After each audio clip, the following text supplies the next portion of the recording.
Hello guys, स्वागत है आपका कैपेबिलिटी टू बी मोर में। देखो, डेफिनेशन पढ़े थे उस दिन। आज थ्योरम नंबर वन। ठीक है, थ्योरम नंबर वन है prove that every field is an integral domain but converse is not true. ठीक है, मतलब हम लोग को प्रूफ करना है कि सब फील्ड जो होता है वो इंटीग्रल डोमेन होता है, लेकिन इसका कन्वर्स ट्रू नहीं है। मतलब हर इंटीग्रल डोमेन फील्ड नहीं होता है, ये प्रूफ करना है। तो सबसे पहले फील्ड क्या था और इंटीग्रल डोमेन क्या था। देखो, इंटीग्रल डोमेन में हम बोले थे कि इंटीग्रल डोमेन होने के लिए कम्यूटेटिव होना चाहिए, यूनिट एलिमेंट होना चाहिए और विदाउट ज़ीरो डिवीज़र होना चाहिए। ठीक है, विदाउट ज़ीरो डिवीज़र मतलब बोले थे कि प्रोडक्ट ज़ीरो होगा, तो इसका मतलब या तो ए ज़ीरो होना चाहिए या तो बी ज़ीरो होना चाहिए। ठीक है, और फील्ड का डेफिनेशन था कि कम्यूटेटिव होना चाहिए, यूनिट एलिमेंट होना चाहिए और पॉजिटिव मल्टीप्लिकेटिव इन्वर्स होना चाहिए। ये दो जो कंडीशन है ये तो दोनों में सेम है। देखो, कम्यूटेटिव और यूनिट एलिमेंट। ठीक है, बस ये वाला थर्ड नंबर वाला चेंज है। इसमें अगर इंटीग्रल डोमेन होना है तो विदाउट ज़ीरो डिवीज़र होना चाहिए और फील्ड होना है तो पॉजिटिव मल्टीप्लिकेटिव इन्वर्स होना चाहिए। ठीक है, तो चलो प्रूफ करते हैं। ठीक है, सबसे पहले डेफिनेशन लिख दिए। Since a field F is a commutative ring with unity, field में कम्यूटेटिव रिंग और यूनिटी होता है। Therefore we shall show that every field is an integral domain. हम लोग शो करेंगे कि हर फील्ड जो सब फील्ड इंटीग्रल डोमेन होता है। इसका मतलब है that is a field has no zero divisor. इसका मतलब हम लोग को प्रूव करना होगा कि फील्ड में विदाउट ज़ीरो डिवीज़र है वो, क्योंकि कम्यूटेटिव तो है, यूनिट एलिमेंट भी होता है फील्ड में। बस ये अगर प्रूफ कर देते हैं कि फील्ड विदाउट ज़ीरो डिवीज़र होगा, नो ज़ीरो डिवीज़र या विदाउट ज़ीरो डिवीज़र, तो इसका मतलब वो इंटीग्रल डोमेन होगा। ठीक है, तो देखो दो ठो एलिमेंट मानते हैं। Let a b the two element, ठीक है, ऑफ एफ। ठीक है, ये फील्ड का दो एलिमेंट है ए और B, with A not equals to zero. A जो है जीरो नहीं है, सच दैट ए बी जो जीरो है, ए बी जीरो है क्योंकि हम लोग को प्रूफ कर रहे हैं कि नो ज़ीरो डिवाइज़र। ठीक है, नो ज़ीरो डिवीज़र मतलब कंडीशन क्या था कि प्रोडक्ट ज़ीरो होगा और उसमें से एक जीरो होना चाहिए, या तो ए या तो बी। तो प्रोडक्ट को जीरो मान लिए। ठीक है, दो एलिमेंट लिए, प्रोडक्ट जीरो, और हम बोल रहे हैं कि ए जीरो नहीं है।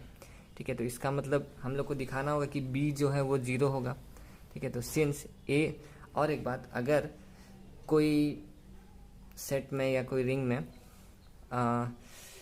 जो जीरो नहीं होता है, ठीक है, जैसे ए जीरो नहीं है, जो जीरो नहीं होता मतलब जैसे ए जीरो नहीं है, तो जो जीरो नहीं होता, नॉन जीरो जो होता है, उसका मल्टीप्लिकेटिव इन्वर्स जो है, इसका इन्वर्स उस सेट में एग्जिस्ट करता है। ठीक है, तो हम बोले कि ए जीरो नहीं है, जीरो के बराबर नहीं है, तो ए जीरो के बराबर नहीं है, इसका मतलब there exist an element a inverse. ठीक है, हम बोले ना कि जो जीरो नहीं होता उसका इन्वर्स एग्जिस्ट करता है, तो ए इन्वर्स एग्जिस्ट करेगा। ठीक है, which is a inverse of A, जो कि ए का इन्वर्स है, सच दैट जैसे ए इन्वर्स और ए यूनिट एलिमेंट। ठीक है, ए और ए इन्वर्स को, ए इन्वर्स और ए मिलके क्या होगा, मल्टीप्लिकेटिव इन्वर्स, मतलब ए इन्वर्स और ए, या ए इन्वर्स बराबर वन हो जाएगा। ठीक है, क्योंकि मल्टीप्लिकेटिव इन्वर्स में वन होना चाहिए। ऐसा मल्टीप्लिकेटिव इन्वर्स उसको बोलते हैं जो मल्टीप्लाई करने से वन हो जाता है। ठीक है, तो ए और ए इन्वर्स का मतलब वन बाई ए होता है, तो ए कट के वन हो जाएगा। ठीक है, तो नाउ क्योंकि ए बी जो है वो जीरो है, तो हम लेफ़्ट साइड में, इधर भी लेफ़्ट साइड और जीरो का भी लेफ़्ट साइड, दोनों तरफ एक ए इन्वर्स मल्टीप्लाई कर रहे हैं। तो देखो इधर ए इन्वर्स मल्टीप्लाई किए, ए बी है, इधर जीरो के साथ भी ए इन्वर्स मल्टीप्लाई किए। ठीक है, अब ये ए इन्वर्स जीरो के साथ मल्टीप्लाई होकर तो जीरो हो जाएगा, और ये जो है ये बाहर है और ये दोनों ब्रैकेट में है मल्टीप्लाई में। अब वो जो प्रॉपर्टी था मल्टीप्लाई का, ठीक है, उससे हम एसोसिएटिव लॉ से मल्टीप्लिकेशन का, ये दोनों को साथ में मल्टीप्लाई में रखे और बी को बाहर। ठीक है, ऐसा हम लोग कर सकते हैं। अब ये और ए इन्वर्स और ए, ये तो वन हो जाएगा। ठीक है, और बी है और ये ज़ीरो। अब वन लिखने का ज़रूरत नहीं, मतलब बी इक्वल्स टू ज़ीरो। देखो हम दिखा दिए कि अगर प्रोडक्ट ज़ीरो है और उसमें से एक एलिमेंट ज़ीरो नहीं है, तो इसका मतलब ज़रूर दूसरा एलिमेंट ज़ीरो होगा। ठीक है, इसका मतलब क्या हुआ कि वो ज़ीरो डिवाइज़र हो गया, विदाउट ज़ीरो डिवीज़र, ठीक है। सिमिलरली ऐसे ही हम लोग दिखा सकते हैं, अगर इसमें जैसे हम a not equals to zero माने थे, अगर हम b not equals to zero मानेंगे तो इसका मतलब ज़रूर a इक्वल्स टू जीरो आएगा। देखो we can show that if b not equals to zero, अगर हम लोग मानेंगे कि b जीरो नहीं है तो इसका मतलब a b equals to zero, और ऐसे ही करेंगे इसमें b not equals to zero, इसका मतलब b इन्वर्स एग्जिस्ट करेगा, फिर से b इन्वर्स ऐसे ऐसे मल्टीप्लाई करेंगे इधर उधर और a इक्वल्स टू जीरो आ जाएगा, ठीक है। वैसे ही दिखा सकते हैं हम लोग। दस a और b belongs to f field का था एंड ए बी जो है वो जीरो, तो इसका मतलब या तो a जीरो और b जीरो होना चाहिए।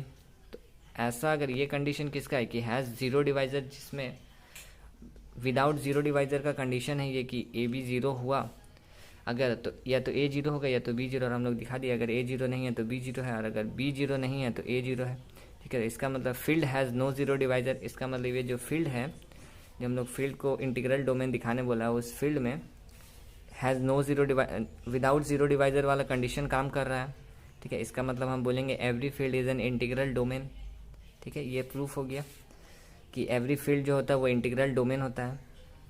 लेकिन अब प्रूफ करना है कि but converse is not true, मतलब हर इंटीग्रल डोमेन जो है वो फील्ड नहीं होता है, ठीक है। तो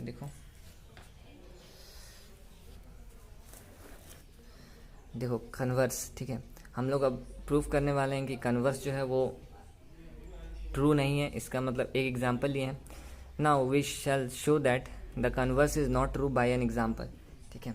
द रिंग ऑफ इंटीजर्स, एक रिंग है इंटीजर्स का। देखो यहाँ मान लेते हैं आई नाम रखें इंटीजर्स का, इसमें सब इंटीजर है, माइनस इन्फिनिटी से लेकर इन्फिनिटी तक। Is an integral domain and it is not a field. ये इंटीग्रल डोमेन है लेकिन ये फील्ड नहीं है। क्यों? The only invertible element of the ring of integers are 1 and -1। मतलब देखो इंटीग्रल डोमेन को फील्ड होने के लिए कन्वर्स प्रूफ कर रहे हैं, ठीक है। इंटीग्रल डोमेन को फील्ड होने के लिए क्या चाहिए?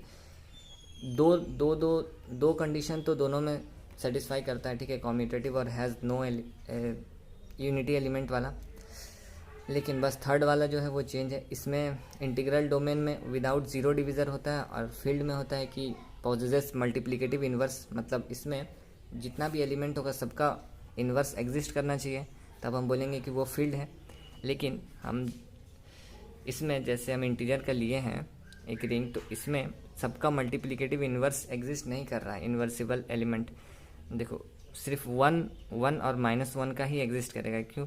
क्योंकि मल्टीप्लिकेटिव इन्वर्स मतलब हम मल्टीप्लाई करने से 1 होना चाहिए, तो 1 में हम 1 मल्टीप्लाई करेंगे तब तो 1 हो जाएगा, -1 में -1 मल्टीप्लाई करेंगे तब 1 हो जाएगा। तो वो सब तो यहाँ पर है, लेकिन अगर हम 2 का मल्टीप्लिकेटिव इन्वर्स लेंगे तो 2 का इन्वर्स क्या होगा? 1/2। 2 का इन्वर्स 1/2 तब 1 होगा, लेकिन 1/2 तो इस सेट में एग्जिस्ट नहीं कर रहा, इसीलिए हम बोलेंगे कि ये जो है सबका मल्टीप्लिकेटिव इन्वर्स इसमें एग्जिस्ट नहीं कर रहा है, इसीलिए ये जो इंटीग्रल डोमेन है ये फील्ड नहीं होगा, ठीक है। वही चीज़ लिखा हुआ, बस प्रूफ हो गया।